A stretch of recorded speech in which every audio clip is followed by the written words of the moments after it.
Bismillahirrahmanirrahim. Assalamualaikum warahmatullahi wabarakatuh. Ila hadatin Nabi Mustafa Rasulullah sallallahu alaihi wasallam wa alihi al-kiram wa ashabi al-idham syai'un lillahi wa lahumul Fatiha. A'udzu billahi minasyaitonir rajim. Bismillahirrahmanirrahim. Alhamdulillahi rabbil alamin. Arrahmanir rahim. Maliki yaumiddin. Iyyaka na'budu wa iyyaka nasta'in. Ihdinas siratal mustaqim. صراط الذين أنعمت عليهم غير المغضوب عليهم ولا الضالين. إن الحمد لله نحمده ونستعينه ونستغفره ونعوذ بالله من شرور أنفسنا ومن سيئات أعمالنا. من يهده الله فلا مضل له ومن يضلل فلا هادي له. أشهد أن لا إله إلا الله وأشهد أن محمدا عبده ورسوله. اللهم صل وسلم على سيدنا محمد وعلى آله وصحبه وبارك وسلم. رب اشرح لي صدري ويسر لي أمري واحلل عقدة من لساني يفقهوا قولي. رب اشرح لنا صدورنا ويسر لنا أمورنا واحلل عقدة من ألسنتنا يفقهوا أقوالنا برحمتك يا أرحم الراحمين. رب يسر ولا تعسر، رب تمم بالخير برحمتك يا أرحم الراحمين. أما بعد. Ashabul Fadilah, Tuan Imam, Tuan Bilal, pengurusi seluruh hari jawatan kuasa Masjid Negeri 9, barisan asatizah, tuan-tuan guru, para alim ulama, tuan-tuan puan-puan muslimin muslimat yang dirahmati oleh Allah Ta'ala. Alhamdulillah, hari ini kita sampai ke 9 Ramadan. Syukur pada Allah Ta'ala, Allah beri kesempatan untuk kita sampai hari ini, di saat orang lain yang Allah Subhanahu Wa Ta'ala mungkin tidak mengizinkannya sampai pada 9 Ramadan. Mungkin Allah bagi berhalangan, memberinya kesihatan, umur yang panjang dan sebagainya, dan kita dipilih oleh Allah Ta'ala. Yang kedua, Allah pilih kita ada ke masjid. Allah pilih kita dalam keadaan kosong, dapat sembahyang di masjid, diberi taufik oleh Allah Ta'ala, langkah kaki jalan pergi masjid. Yang ketiga, dapat solat berjemaah, sama-sama dapat solat berjemaah, pahala dan banyak lagi, semua daripada keizinan dan taufik daripada Allah Ta'ala. Dalam satu hadis Nabi sallallahu alaihi wasallam, عن أبي هريرة أن النبي صلى الله عليه وسلم قال من لم يدع قول الزور والعمل به فليس لله حاجة بأن يدع طعامه وشرابه. Daripada Abu Hurairah radhiyallahu anhu bahawasanya Nabi sallallahu alaihi wasallam bersabda, barang siapa tiada meninggalkan perkataan yang sia-sia, perkataan yang buruk, dan mengerjakan dengan dia, maka tiada bagi Allah hajat untuk dia meninggalkan makan dan minumnya. Hadis hasan sahih. Dalam hadis ini Allah Subhanahu Wa Taala memberikan peringatan kepada orang yang berpuasa secara langsung, terus, direct. Dia tak ada kias-kias, terus. Siapa yang tak tinggalkan perkataan yang buruk, perkataan yang sia-sia, pula tu dia buik pula sebagaimana yang dia sebut yang buruk-buruk, yang sia-sia tu, maka sia-sialah pahala puasa macam itulah. Dari sudut fiqh dari sudut fiqh dapatlah dia puasa, tapi dari sudut batin pahala tak ada dapat nilai apa-apa puasa itu. Macam tu. Dalam hadis ini Allah mengingatkan kita tentang satu anggota yang paling penting yang perlu dijaga oleh kita orang yang berpuasa, yang disebut sebagai lidah. Dan terlalu banyak peringatan-peringatan Allah Ta'ala dalam Al-Quran supaya kita ni menjaga perkataan, lidah. Dibawa, dituntun perkara ini, peringatan ini oleh Allah Subhanahu Wa Ta'ala dalam bulan Ramadan al-Mubarak. sebagai peringatan lagi kepada umat Islam. Sayang betul dia kayak gitu. Masuk bulan Ramadan pun tengah puasa diingat lagi, jangan. Sedangkan dalam Al-Quran Allah sebut wa qulu lin-nasi husna. Allah kata, dan katakanlah kepada seluruh manusia ni perkataan yang baik-baik. Bila Allah sebut dalam Al-Quran, maksudnya tak ada pilihan lain melainkan itulah satu-satunya pilihan. Tak boleh pilih jadi buat perkataan, sebut perkataan selain daripada perkataan-perkataan yang baik-baik. Kata Allah Ta'ala, wa man ahsanu qawlan mimman da'a ila Allah wa 'amila shalihan wa qala innani minal muslimin. Siapakah yang paling baik perkataannya di sisi Allah Subhanahu wa Ta'ala melainkan orang yang mengajak manusia kepada Allah Ta'ala. Itu perkataan yang paling baik. Nabi sallallahu alaihi wasallam sebut dalam hadis, ad-dinun nasiha. Agama ni agama nasihat. Maksudnya kalau kita nak cakap keluar daripada perkataan mulut kita ialah perkataan-perkataan yang baik-baik, yang bukan sia-sia. Apatah lagi perkataan yang buruk-buruk tu sangatlah dilarang. Begitu. Dan banyak lagi hadis-hadis lain, antaranya hadis yang sahih yang dikumpulkan oleh Imam Nawawi rahimahullah taala dalam hadis Al-Bra'in, hadis yang 40. Kata Nabi sallallahu alaihi wasallam, man kana yu'minu billahi wal yawmil akhir, siapa yang beriman kepada Allah dan hari akhirat, falyakul khairan, hendaklah dia cakap baik. Kalau apa yang keluar daripada mulut dia perkataan yang baik-baik. Kalau rasa-rasa kalau bercakap tu menyakitkan hati orang, kalau kita bercakap dia tak boleh nak kontrol lah, mesti termengumpat orang, berbicara tentang orang, kan? Kalau bercakap tu apatah lagi, kalau bercakap tu tak boleh nak elak langsung, mesti menyinggung orang ni, menyungging orang ni, macam-macam, kan? Maka kata Nabi sallallahu alaihi wasallam, auliyasmud, maka diam itu adalah pilihan yang kedua. Itu lebih baik. Kalau rasa tak boleh, kawal diri kita, perkataan kita, lidah kita, maka pilihlah yang kedua, diam. Tapi dalam bulan Ramadan ini kita ada pilihan yang ketiga selain daripada diam. Iaitu apa? Kata Imam Al-Ghazali, lidah itu hendaklah dipenuhkan dengan zikrullah, penuh dengan tilawatul Quran. Banyak pilihan gitu dalam bulan Ramadan. Jadi bulan Ramadan tu kita boleh pilih selain daripada diam. Apa pilihannya? Ambil Quran, baca Quran, ambil tasbih, zikir pada Allah Ta'ala, ingat Allah, Masya Allah, Subhanallah. Itu peluang semasa Ramadan. Sebab Imam Al-Ghazali dalam kitab Bahrul Madini oleh Syekh Muhammad Idris Al-Marbawi, dia menekankan tentang syarah kepada hadis ini berkaitan dengan kata-kata ataupun pandangan Imam Al-Ghazali dalam kitab Ihya Ulumuddin. Dan kita tahu bila sebut Imam Al-Ghazali ini antara selalu ditekankan ataupun dibincangkan oleh asatizah berkaitan tentang pandangan Imam Al-Ghazali, martabat-martabat puasa. Disebut sebagai saumul umum, puasa yang awam, orang awam. Macam mana puasa orang awam ni, dia jaga perut dan perkara-perkara yang tidak membatalkan puasa secara zahir, dan dia jagalah makan minum macam tu. Kemudian ada kategori yang kedua, saumul khusus, puasa yang khusus, yang dia ni jaga anggota badan mula-mula dia jaga apa? Yang pertama, kalau kita tengok dalam kitab-kitab tasawuf, mula pertama sekali kono jaga ialah mata. Imam Ghazali disebut dalam kitab Ihya, kono jaga memejamkan mata daripada berbuat maksiat dan perkara-perkara yang mengundang dosa. Kata Imam Ghazali, benda pertama kono jaga mata, kerana mata ini satu panah daripada panahan iblis ataupun syaitan.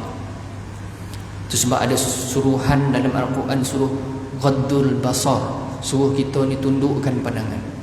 Tuan-puan tengok dalam solat, antara tuntutan dalam solat kita ialah kita menundukkan pandangan pandang tempat sujud.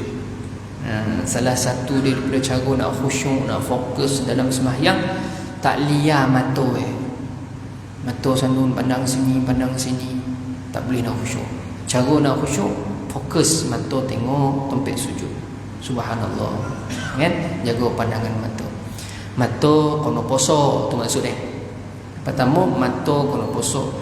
Sebab kalau nak poso mata ni dalam bulan Ramadan, dalam konteks hari ni, posolah telefon tu. Macam tu lah, kan? Kadang niat tu elok buka Facebook tu, buka masuk pula iklan macam-macam, kan? Tak keluar, Allah, kan?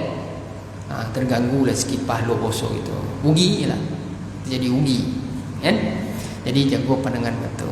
Kalau terpandang, doreh-doreh, tundukkan pandangan ataupun larikan pandangan ke arah yang lain. Sebab mata ni, laki-laki khususnya, orang lelaki kelemahan dia mata. Mata lah kelemahan. Kalau dia berjaya mata, maka dia jadi salah satu daripada pintu keimanan. Ya? Iman yang didapat manisnya di dalam hatinya. Maknanya kalau dia jaga mata, final iman dia rasa itu pintu dia menguatkan keimanan dia kepada Allah Ta'ala. Subhanallah. Itu yang paling susah nak jaga sekarang ni, kan? Kadang-kadang grup WhatsApp apa macam-macam orang terhantarlah macam-macam. Jaga pandangan mata. Yang seterusnya tadi, anggota saumul khusus ni ialah jaga lidah, jaga perkataan. Al-ghibah tufsidus saum, kata Sufyan Ats-Tsauri. Mengumpet ni dia menghancurkan, merosakkan pahala. Mengumpet ni apa tuan-tuan? Mengumpet ni berbicara tentang orang lain. Kata tok guru saya, dia kata jangan bercakap tentang orang, nak bercakap ke orang tu. Tu tok guru saya tu kata, kau jangan cakap tentang orang, kau cakap ke orang tu. Bila sebut cakap ke orang, tak berani. Cakap tentang orang, ramai yang berani, kan? Jadi elak. Bukan bercakap benda yang tak betul, bercakap benda yang betul, tapi tentangnya, mana di belakang cakap kat belakang. Kalau bercakap benda yang tak betul, dia jadi fitnah. Fitnah pula kat orang tu benda tak betul. Cakap lah ngumpet baju ke, cerita perangai ke, macam-macam, kan, yang bersifat peribadi, maka boleh merosakkan pahala puasa. Itu sebabnya puasa tu disebut sebagai junnah. Dia sebagai perisai. Sepatutnya orang puasa ni dia jaga sungguh. Perkataan dia kalau dia dengar macam nak bercakap tentang orang, copek, dia larikan diri dia. Itu sebab al-mughtabu wal mustami'u syarikana fil ithmi. Orang yang mengumpet dan orang yang mendengar, dia sama-sama share dosa, syarikan. Dia share dosa. Kalau orang tu mengumpat, tak ada orang yang mendengar, tak jadi ngumpet tu. Dia nak cerita tentang orang, ada yang dengar, jadilah ngumpet tu. Dia nak cerita, kau mari sini, dia nak dengar, dia nak cerita tentang tu. Tak ada tentang orang, jadi tak ngumpet, tak jadi. Tapi bila ada yang nak dengar, maka dia jadilah ngumpet tu. Dia jadi sebagai syarikan, dia kongsi, share, sama-sama dosa. Jadi termasuklah orang konolah jaga juga anggota selain daripada kita yang mungkin tak mengumpet ni, kita kena jaga telinga kita juga daripada mendengar umpatan orang. Poso juga telinga, poso mata, lepas tu poso lidah, tak boleh cakap benda tak elok dalam bulan Ramadan, khusus bulan Ramadan. Sebab apa? Bulan Ramadan ni kan dia madrasah. Ulama kata dia madrasah tarbiyah, dia latih, training diri kita ni selama sebulan tak bercakap benda-benda yang tak elok, mendengar benda yang tidak baik dan sebagainya. Maka dia akan memberi kesan selepas Ramadan. Untuk apa tadi? Untuk kita mencapai takwa pada Allah Ta'ala. Kemudian seterusnya adalah menjaga anggota kaki tangan daripada mengerjakan dosa. Jangan menegah kaki tangan kita. Sebab tuan-puan, sebenarnya bosan ibadah solat yang kita buat. Kalau kita faham ibadah solat tu betapa agungnya perintah Allah melalui ibadah solat tu, maka kita faham betapa pentingnya kita perlu menjaga anggota tubuh badan. Sebab apa? Solat itu bukan bermula daripada perbuatan kita berdiri tegak, kita angkat takbir tu. Tapi perbuatan solat itu bermula daripada kita ambil wudu. Kita ambil semayang. La yatimul wajib illa bihi fahuwa wajib. Tidak sempurna satu kewajipan itu, yang wajib itu, melainkan dengannya, maka ia menjadi wajib. Mana wudu itu asalnya sunat, tapi dia jadi wajib bila kita nak semayang. Sebab tanpa wudu jadi tak sah semayang. Wajib kita ambil wudu. Jadi wudu itu menjadi sebahagian daripada perbuatan-perbuatan yang menjadikan solat kita itu diterima oleh Allah, sah di sisi Allah Ta'ala. Jadi wudu itu menjadi sebahagian daripada solat. Kalau kita faham tentang wudu, kalau kita faham tentang maksud sebenar solat, dia bermula daripada perbuatan taharah tu, bersuci, wudu, sehingga kita solat.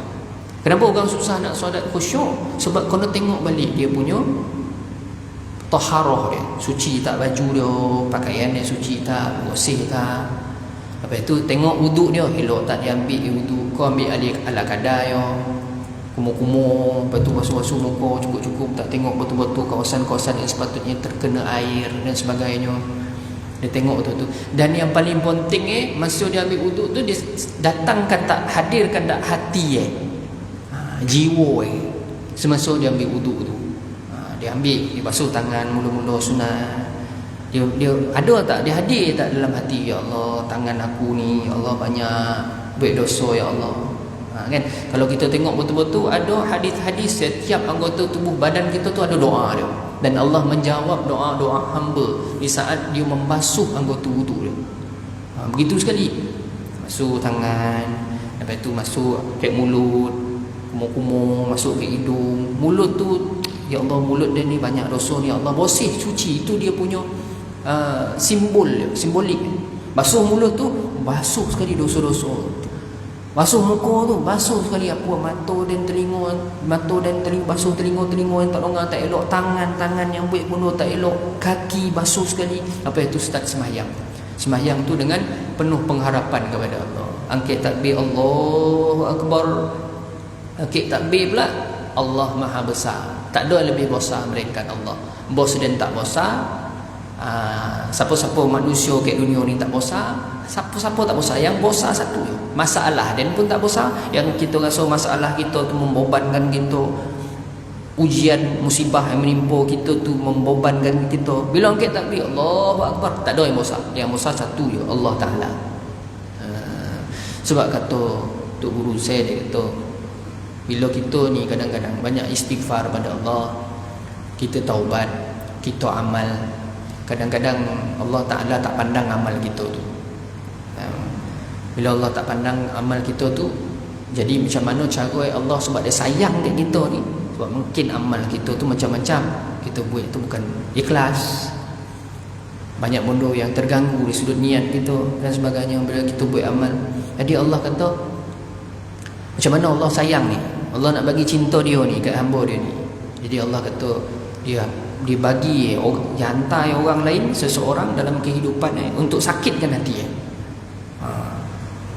sakitkan hati. Jadi hati dia tu sakit sebab orang tu hidup jatuh, hidup hancur sebab orang tu. Rupa yang menghantar orang tu ialah Allah Ta'ala. Supaya apa? Supaya dia hancur hati, hancur jiwa. Dan di saat tu dia tahu kembali balik pada Allah Ta'ala. Dia ambil wudu, dia semayang. Masa itulah Allah terima taubatnya. Allah sengaja hantar ujian-ujian dalam kehidupan ni, kata Tok Guru saya, dia kata sebab nak bagi Allah tu sayang, kata. Nak bagi, ada bodoh-bodoh yang kadang istighfar kita ni Allah tak terima. Kita istighfar astagfirullah, tak cukup, kata Allah Ta'ala. Tak cukup istighfar kata. Istighfar tu tak cukup ikhlas. Istighfar kata tak sampai. Maka nak macam mana istighfar kau tu sampai? Dan bagi kau ujian ni besar ni. Kau hadap ujian ni. Masa tu istighfar kita sampai. Masa tu mutaqabbala. Allah terima istighfar kita, ujian hidup kita. Jadi dosa-dosa ni menjadi peluang dalam bulan Ramadan. Dalam keadaan perut kita ni, perut ni dia tompek macam saya sebut semalam, dia tompek bersarang nafsu syahwat. Konyang perut, lapar anggota lain. Syahwat lapar, tangan lapar, mata lapar, semua lapar. Lapar perut, konyang lain. Mata konyang, lidah konyang. Apa? Dia malih nak cakap, malih nak buat bodoh-bodoh maksiat dan sebagainya. Itu sebab tujuan solat, tujuan puasa ni dia melemahkan nafsu. Itu Imam Hasan Al-Basri rahimahullah ta'ala, suatu malam dia bangun tahajud. Dia ada dengan murid-murid, dengan ahli murid-murid lah. Bila bangun tahajud tu, anak murid ni semua bila bangun tahajud baca Quran, solat dan sebagainya. Satu kisah. Kemudian dia bangun, dia tidak buat seperti mana kelazimannya. Dia cuma duduk. Dia tak buat ibadah lain, dia duduk. Jadi anak murid ni bertanya, wahai Imam, kenapa hari ni kau tak buat ibadah lain, kau cuma duduk? Kata Imam Hasan Al-Basri, dia kata, kerana hari ni bersangatan nafsuku untuk tidur. Dia kata, hari ni nafsu aku bersangatan untuk tidur dan tubuh badanku bersangatan lemah, penat. Jadi aku tak nak ikut nafsu aku ni. Cukup sekadar aku duduk. Dan ia menjadikan itu cukup menjadi ibadah untukku, kata Imam Hasan Al-Basri. Sebab apa? Perbuatan dia itu perbuatan dia tak nak ikut nafsu dia ni.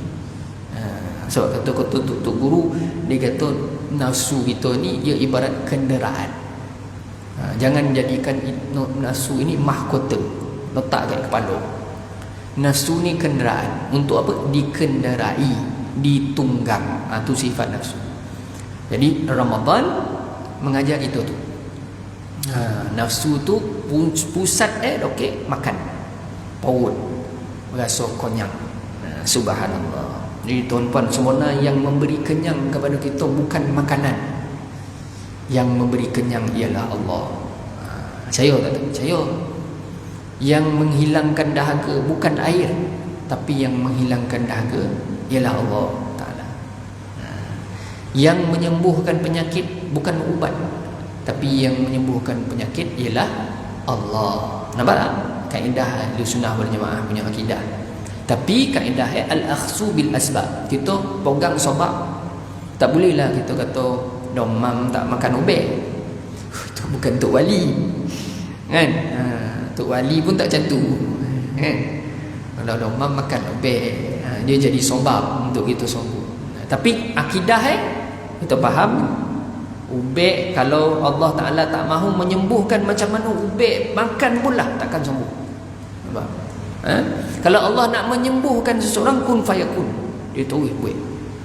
Subhanallah, walaupun tanpa perantaraan ubat. Dan banyak kisah-kisah yang yang terpencil yang kita dengar macam tu kan. Jadi sudut kita faham bahawa jagalah anggota tubuh badan kita, sebab dia yang paling penting kita nak kenderakan mengawal nafsu kita. Dan nafsu ni dia jadi tompek syaitan bersarang. Nafsu dia jadi tompek syaitan bersarang. Dia Allah jadikan nafsu itu kan, ya ayyatuhan nafsul mutmainnah irji'i ila rabbiki radiyatan mardiyah. Kan Allah kata nafsu tu adalah nafsu yang mutmainnah, yang tenang. Kita nak capai satu peringkat nafsu yang dia tenang, bukan nafsu ammarah yang ammaratun bisu, yang cenderung buat bodoh-bodoh tak elok. Tapi mutmainnah tenang. Mutmainnah tu kayak mana? Dalam solat ada mutmainnah tu kayak mana? Tamakninah. Masa berhenti sekejap semayang kat takbir, berhenti rukuk, berhenti dia sekejap. Bila masa nak berhenti sekejap tu sampai kita rasa tenang, rukuk tu baca tenang dia. Tu yang semayang macam-macam tarawih tu kan. Wah, osah laju polik betul. Tapi itu tak boleh lah saku buruk-burukkan orang dan sebagainya kan, tak boleh. Tapi tak konolah di sudut fiqh. Sudut lain saya tak pasti. Tapi dari sudut fiqh dia tak kono. Bila dia sujud tu, dia rukuk tu dia tenang. Dia sujud tu sampai peringkat dia tenang, relax, dia naik. Itu tamakninah dalam kehidupan. Disebut berhenti sebentar. Jadi nafsu sampai peringkat dia boleh tenang, relax. Macam mana tenang tu? Datanglah apa pun, datanglah ujian, datanglah apa-apa segala, dia tetap tenang. Sebab apa? Dia tahu dia hamba Allah Ta'ala. Allah bagilah ujian apa? Tak ada duit, miskin, ujian dikhianati oleh orang, disakiti oleh orang, apa saja, dia tenang. Sebab dia tahu dia hamba Allah Ta'ala. Dia sentiasa rasa dia ada Allah Ta'ala. Okey. Itu pesanan Nabi SAW kepada Abu Bakar As-Siddiq, la takhaf wa la tahzan, innallaha ma'ana. Jangan kamu takut, jangan kamu sedih, sesungguhnya Allah bersama dengan kita. Kata Nabi SAW, kam min sa'imin laysa lahu min sawmihi illa al-ju' wal 'atash. Berapa ramai orang yang berpuasa tapi dia tak dapat apa-apa daripada puasanya itu melainkan lapar dan dahaga. Na'udzubillah min zalik. Kita moga Allah pimpin kita sungguh-sungguh dalam Ramadan ini, puasa kita tu tak sia-sia. Kan saya sebut sebelum ni, kemuncak kepada amalnya ialah amalan itu diterima oleh Allah. Wajib untuk kita orang beriman kepada Allah bahawa kita kena merasa takut dan gentar. Takut dan gentar, kata Imam Ghazali rahimahullah. Apa rasa takut dan gentar tu? Bila kita buka puasa tu jangan copek-copek nak suka, happy.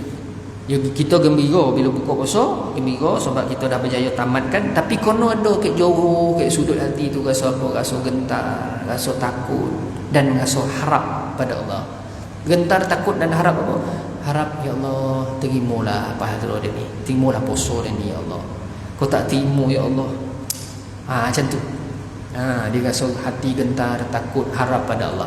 Jadi benda-benda macam tu tuan-puan, dia sebenarnya mendidik kita punya jiwa, hati kita, perasaan kita, supaya jangan takabur dengan amal. Jangan kita rasa tinggi sangat kita beramal ni, banyak benar lah kita amal ni, tak boleh, kita takkan rasa lebih daripada orang lain. Macam virus yang sekarang ni, virus terpaling. Kita takkan rasa macam tu kalau kita letak dalam hati kita rasa takut dan harap pada Allah Ta'ala supaya Allah terima, kan? Sebab dalam Al-Quran tu disebut la'allakum tattaqun, moga-moga kamu menjadi orang yang bertakwa. Tak confirm. Allah kata tak confirm tu. Kau puasa confirm takwa? Tak. Allah tak kata macam tu. Allah kata la'allakum, moga-moga. Jadi macam mana nak capai? Kena usaha. Jadi bila belajar kita tahu ni, jago makan, jago kalau buka puasa kata Imam Ghazali jangan banyakkan makan waktu buka. Ada orang yang bila masuk Ramadan, makanan tu dia tak pernah makan sebelum Ramadan. Tak pernah. Sedap lah makan tu, tapi sebelum Ramadan dia tak pernah makan. Tapi masa Ramadan, masa dia nak buka makanan tu lah dia boleh. Sebab dia rasa apa? Dia tak pernah makan. Jadi bulan puasa dia nak makan. Salah lah kaedah. Sebab dia memberi makan kepada syahwat dia, keinginan dia, yang sepatutnya dia perlu melemahkan nafsu dia tadi, keinginan dia tadi. Itu fungsi puasa tadi. Kalau dia nak makan yang lain tu patutnya bukan dalam bulan Ramadan, waktu bulan lain. Bulan Ramadan ni waktu untuk dia lemahkan dia punya nafsu dia, jiwa untuk makan syahwat dia. Subhanallah. Jadi tercapailah matlamat untuk at-taqwa tadi, al-khauf, khasyah pada Allah Ta'ala. Jadi sampailah akhirnya kita masuk kepada saumul khususul khusus, puasa orang yang soleh. Macam mana puasa orang yang soleh? Macam tadi saya cakap, hati dia gontar, takut, dia tidak melayan kehendak nafsu dia. Itu paling tinggilah martabatnya. Itu yang paling susah. Jadi moga Ramadan ini menjadikan kita orang yang bertakwa kepada Allah Subhanahu Wa Taala. Jadi esok insya-Allah kuliah intahi kita akan sentuh tentang maksud takwa, yang senang kita faham. Jadi orang sebut takwa, ittaqullah. Takwa tu apa?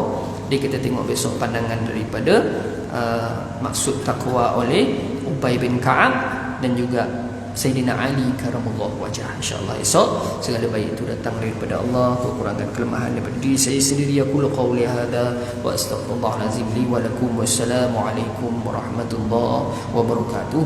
Bismillahirrahmanirrahim. Alhamdulillahirabbil alamin. Wassalatu wassalamu ala asyrafil anbiya'i wal mursalin wa ala alihi wa sahbihi ajma'in.